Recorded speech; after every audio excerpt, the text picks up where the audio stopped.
அனைவருக்கும் அன்பு வணக்கம். குபேந்திரா டிவி வழங்கும் இந்த வருட குரு பெயர்ச்சி பலன். துலாம் ராசிக்காரர்களுக்கு இந்த வருட குரு பயிற்சி பலன் எப்படி இருக்கிறது என்பதை இந்த காணொளியில் காண்போம்.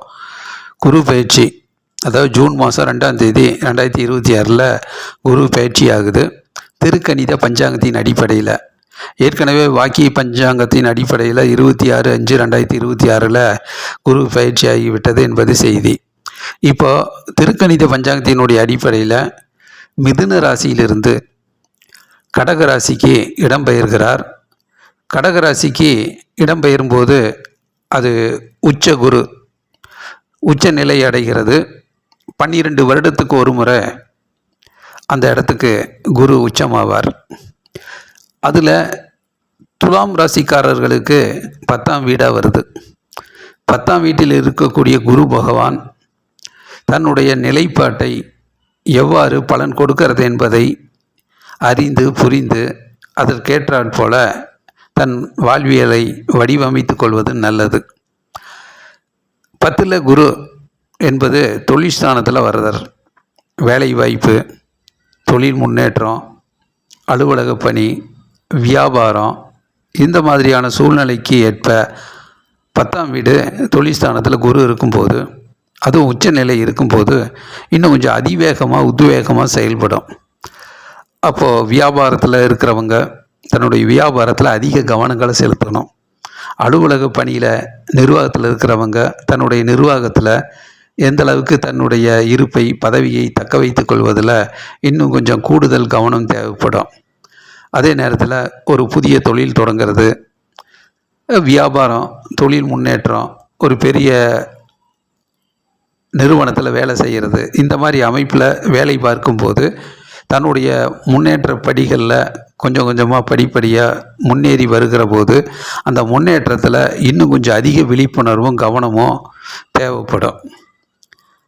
வியாழந்தோறும் குரு பகவானை வழிபாடு செய்யும்போது தடைகள் இல்லாத முன்னேற்றம், இடையூறு இல்லாத முன்னேற்றம், தாமதம் இல்லாத முன்னேற்றங்கள் ஏற்படும்.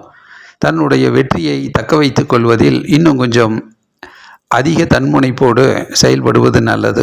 வெற்றி பெறுவது ஒரு சிரமமான ஒரு முக்கியமான ஒரு விஷயம் என்றாலும் பெற்ற வெற்றியை தக்க வைத்து கொள்வதிலும் அதிக தன்முனைப்போடு திறமையோடு செயல்படக்கூடிய விஷயமாக இருக்கும்.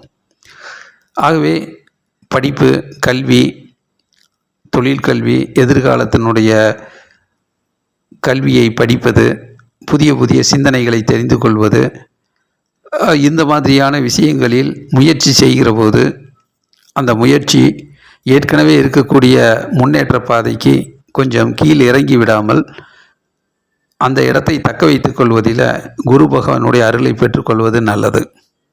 இதில் குரு பார்த்தால் கோடி புண்ணியம் என்பார்கள். அது 5, 9, 7 இந்த 3 பார்வைகளை கொண்டிருக்கும். குருவுடைய பார்வை என்று பார்க்கும்போது அது 2ஆம் வீட்டை பார்க்கும், 4ஆம் வீட்டை பார்க்குது, பிறகு 6ஆம் வீட்டை பார்க்குது. 2ஆம் வீடு செவ்வாயுடைய வீடு. விருச்சிக ராசியில் குரு பார்வை விழுகிற போது துலாம் ராசிக்காரர்களுக்கு குடும்பத்தில் நல்லதொரு முன்னேற்றங்கள் ஏற்படும். குடும்பத்திலிருந்து நல்ல வருமானமும், குடும்பத்துக்கு இல்லறத்துக்கு தேவையான வசதி வாய்ப்புகளை செய்து கொடுக்க வேண்டிய சூழ்நிலைகள் உருவாகும். பேச்சு திறமை இருக்கும், வாக்கு பலிதம் இருக்குது, சொன்னது நடக்கும். ஆகவே கொஞ்சம் எதிர்மறையாக பேசாமல் நேர்மறையாக நம்பிக்கையோடு முடியும், நன்றாக முடியும் என்கின்ற ஒரு உறுதிப்பாட்டோடு வாக்கு வன்மையை வலிமைப்படுத்தி நல்லதை பேசி நல்லதை வெற்றிகரமாக கொண்டு செல்வதற்கு குரு பகவான் அருள் புரிவார். அதே நேரத்தில் பண வருமானம் இன்னும் கொஞ்சம் கூடுதலாக உழைக்க வேண்டும், கூடுதலாக வருமானம் ஈட்ட வேண்டும் என்கின்ற ஒரு நேர்மறை எண்ணத்தோடு நம்பிக்கையோடு முயற்சி செய்தால் குடும்பத்தினுடைய முன்னேற்றம் கருதி நல்லதொரு வருமானம் வருவதற்கும் வாய்ப்புகள் இருக்குது. வீடு கட்டுவது, இருக்கின்ற வீட்டை புதுப்பிப்பது, இது போன்ற பூமி சம்பந்தப்பட்ட விஷயங்களுக்கு தேவையான நிதி ஆதாரம், இது மாதிரியான நல்ல விஷயங்கள் நடத்தி காட்டுவதற்கு கொஞ்சம் அதிக உழைப்பு தேவைப்படும். அந்த முயற்சியிலும் வெற்றி அடைவதற்கு வாய்ப்புகள் இருக்கிறது. அதே நேரத்தில் 4ஆம் வீட்டை குரு பகவான் உச்ச பெற்ற குரு பார்க்கறதுனால துலாம் ராசிக்காரர்களுக்கு வாகனம் வாங்கிறது, வாகனத்தை புதுப்பிக்கிறது மற்றும் பூமி, இடம், புதிய இடம் வாங்கிறது, இந்த மாதிரி வீடு கட்டுறது, இந்த மாதிரி சிந்தனைகள், வீடு கட்டக்கூடிய தவணை, கடன், இது போன்ற விஷயங்கள் எல்லாம் ஒரு நல்ல ஒரு தீர்வுக்கு ஒரு சுமூகமான பலனை கொடுக்கறதுக்கு குரு பகவான் உதவிகரமாக இருப்பார். தாய் நலனில் அக்கறை செலுத்தக்கூடிய சூழ்நிலை உருவாகும். வெற்றிக்காக கடுமையாக உழைக்க வேண்டும், முன்னேற வேண்டும். முன்னேறுவதற்கு ஒரு நிதி ஆதாரம், பொருளாதார வசதி வாய்ப்பு தேவைப்படும் என்கின்ற அடிப்படையில் ஒரு நல்ல முதலீடை போட்டு தொழில் தொடங்கிறது, அலுவலக பணியில் அடுத்த கட்டத்தை நோக்கி நகர்றது, இதுக்கெல்லாம் கொஞ்சம் பண உதவியும் தேவைப்படும். ஆகவே அந்த பண உதவி, நிதி பற்றாக்குறை இருந்தாலும் அதையும் சரி செய்து அந்த வெற்றியின் இலக்கை அடைவதற்கு குரு பகவான் உறுதுணையாக இருப்பார். அல்லும் பகலும் பாடுபட்டு கஷ்டப்பட்டு உழைத்து முன்னேறக்கூடிய அந்த உழைப்புக்கேற்ற ஊதியமும் வருமானமும் வரக்கூடிய சூழ்நிலையெல்லாம் துலாம் ராசிக்காரர்களுக்கு இருக்குது. ஆகவே உழைப்புக்கு அஞ்சாதவர்களாக இருப்பதற்கு குரு பகவான் உற்சாகப்படுத்துவார், அருள் புரிவார்.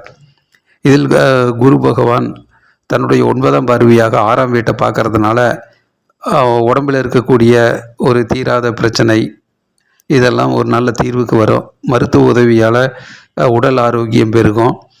சிறு சிறு உடல் உபாதைகள் இருந்தாலும் அந்த அந்த நோய் நீங்குவதற்கும், உபாதைகள் நீங்குவதற்கும், உடல் ஆரோக்கியம் பெறுவதற்கும் குரு பகவான் உறுதுணையாக இருப்பார்கள். பணம் பற்றிய சிறு சிறு பிரச்சனைகள்லாம் ஒரு நல்ல தீர்வுக்கு சாதகமான பலனை கொடுக்கும். எதிர்ப்புகள்லாம் விலகும். பணம் பற்றாக்குறை, பணம் கொடுக்கல் வாங்கலில் இருக்கக்கூடிய பிரச்சனைகள்லாம் சரி செய்யப்படும். கடன் உதவி கிடைக்கும். லோன் கட்டுறது, தவணை முறையில் பணம் கட்டுறது, இந்த மாதிரியான ஒரு நல்ல விஷயங்கள் ஒரு உற்சாகத்தை தரும். முன்னேற்றமான விஷயங்களில் குரு பகவான் உறுதுணையாக இருப்பார். ஆகவே குரு பார்த்தல் கோடி புண்ணியம் என்கின்ற அடிப்படையில் 2, 4, 6, 6ஆம் வீட்டை பார்க்கறதுனால அதற்குரிய பலன்களும் குரு பகவான் துலாம் ராசிக்காரர்களுக்கு கொடுப்பார்கள். அதனால் வியாழந்தோறும் குரு பகவானை வழிபாடு செய்து, சாமந்தி பூ போட்டு வழிபாடு செய்து, குரு அருள் பெற்று நிறைய முன்னேற்றங்களையும் வெற்றி வாய்ப்பையும் பெற வேண்டும் என்று சொல்லி விடைபெறுகிறேன். லைக் பண்ணுங்கள், ஷேர் பண்ணுங்கள், சப்ஸ்கிரைப் பண்ணுங்கள். நன்றி, வணக்கம்.